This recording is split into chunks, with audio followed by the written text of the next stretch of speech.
light of the vision, God will begin to start showing me the people I need to connect to in order to become who he called this vision to be. Let's go over to Genesis real quick, shall we? And I'm going to show you something. See, because in Genesis, it says, in the beginning, God created the heaven and the earth. Then it goes down to 2, and it says, and the earth was without form, and so on and so forth. But 3 says, and God said, let there be. 4 says, and God saw. 5 said, God called. 6 says that, no, 5 said God called, and it ended with he called. And then 6 says, God said, let there be.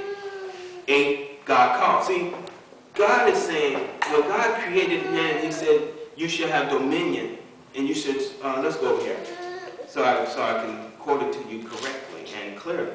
You know, it says in 126, it says, God said, let us make man in our image, after our likeness, and let them have dominion over the sea, air, and earth. Then God created man in his own image. In the image of God, he created male and female. Created he them. And God blessed them, and God said, be fruitful and multiply and replenish the earth. Be fruitful, multiply, and replenish the earth. Subdue it and have dominion over the sea, over the air, and over the earth, and all the living things. See, when God told man, when God gave man this power, God said, when I called you into existence, I called you to live life on purpose. And as you live life with purpose, you are to reproduce. You are to produce and reproduce. To produce and reproduce what I placed into your hands. If I gave you $10, I want you to cause that $10 to reproduce. See, that $10 was a seed so that you can produce and reproduce. See, it brings me back to most of us, most people probably see this, probably seen this at a church they was at. You have these big lines where they ask for $10, they ask for $100, then they work their way on down to $10. I mean, they work their way from 150, 25, and then when it comes down to bringing it to $10, they sound so sad like they lost the lottery. They's like, okay, if you got anything under $20, you can bring it on up here. But when they ask you for this money, what do they say? I'm going to give you a prophecy. So if you give them $100, you're going to get a $100 prophecy. If you give them $1,000, you're going to get a $1,000 prophecy. But you're basically giving prophecy for the amount of money that you're giving. But they never tell you, now I'm a prophet and I'm not bashing these people, but they never tell you that there's a price for that word. See, people go around looking for a word and a word. What is the Lord saying? What does the Lord have for me? Well, people constantly, you're giving this man money, you're giving these people money, you're giving them money, give them money, but did God tell you to give that man that seed? Did he tell you to give that woman that money? Now you're wondering why your bank account is all messed up and all crazed out. See, we find ourselves enabling people and giving it to giving it to a cause that God did not tell us to give it to. Now back to these people. Now you have to be careful who you sow into. See, because if you sow into the wrong person, you can reap curses. So if you what did it say? If you bless a prophet, you shall receive a prophet reward. If you give them, and then so on and so forth. So if you can bless somebody and receive a blessing, if you can give and receive a blessing, then you can give and receive a curse. Now back onto what we said. Now, are you living life with a purpose, or you're living life without purpose? When you live life without a purpose, you're like a zombie. You're living day by day. You're living without a care. You're living like your life is like a slot machine. You go, and if something good happens, you say, wow, how was your day? It was a great day. I didn't see that coming. But we're called to constantly reproduce. We constantly reproduce greatness. When God placed money into our hand, he didn't put you on that job just to get there every day and make $80, do that 80 hours and bring home how much money you bring, just to go home and give it all away to the bill man, and can't even can't even bring your tithes and offering to the storehouse. Or he didn't do it so that you could spend 80 hours of your life, have your life working for someone to have nothing to show for it. To the point that when you die, nobody knew you existed. Because once you pass, once you leave this world, only person knows you existed were the people alive that you were touched or that you were around. Let me explain something to you. When you live your life without a purpose, or with a purpose, should I say, or on purpose, your life impacts others. Let me give you an example. When you live life with a purpose, your life impacts others. What am I saying? I'm saying this.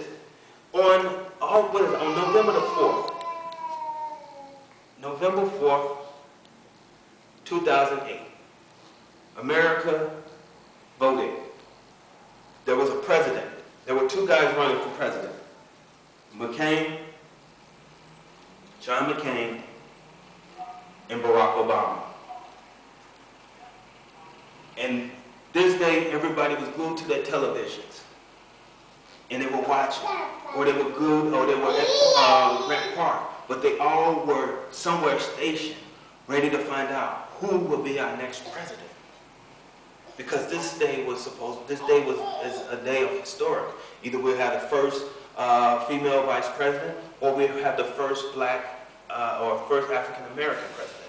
Well, at the end of the day, at 11 o'clock or 10 o'clock, it depends on your time frame, they announced that Barack Obama became the first African American president of the United States. Now, as it took place, so many different things took place in that whole transition. See, when you live life with a purpose, everybody's impacted by your life. And everybody comes up a new level.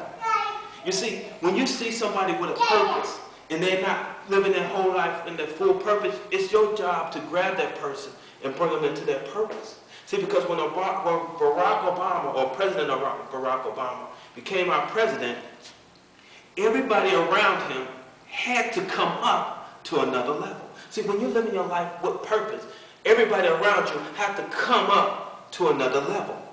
Let me explain. His wife, she stopped from coming just a wife. Now she's the first African-American first lady. So now she's coming up to another level.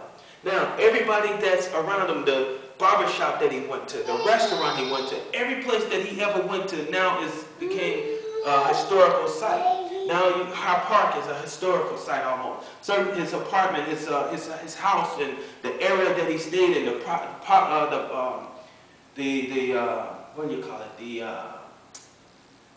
The price of the buildings and apartments over there has went up. Everything, property value has went up. Everything has came up to another level because he became president. His friends, his associates, everything. So that means now that he's president, there's some friends that he has to let go, and there's some people that he has to embrace. Now everybody that's his assistant this, his assistant that, has to come up to the next level. So when you live life with a purpose, everybody around you have to come up to the next level, step their game up, or they have to get out. It's basically get in where you fit in, or get out. So now that all these people have now come up to the next level, and the barbershop where he got his haircut has became like a landmark. Their business is booming like crazy now. And now it's like every place everywhere that he stayed is a landmark now. Now, again, like I said, when you live your life with purpose, when you live your life with a purpose and a reason, the passion for living comes alive, causes you to want to do more. It causes you to take a demand upon your life. Now let's go to Isaiah 40:31. And in Isaiah 40:31 it says this. Isaiah 40:31 states that Isaiah 40:31 states this. It says, "But they who wait upon the Lord shall renew their strength. They shall mount up with wings as eagles. They shall run and not be weary, and they shall walk and not faint." See, when you live life with a purpose, you're living life in faith. You're walking completely in faith because you see it here. And now the thing is, I gotta bring it from here, from my thoughts, and from my dreams, and from just being a vision into reality. So as I begin to live it, I have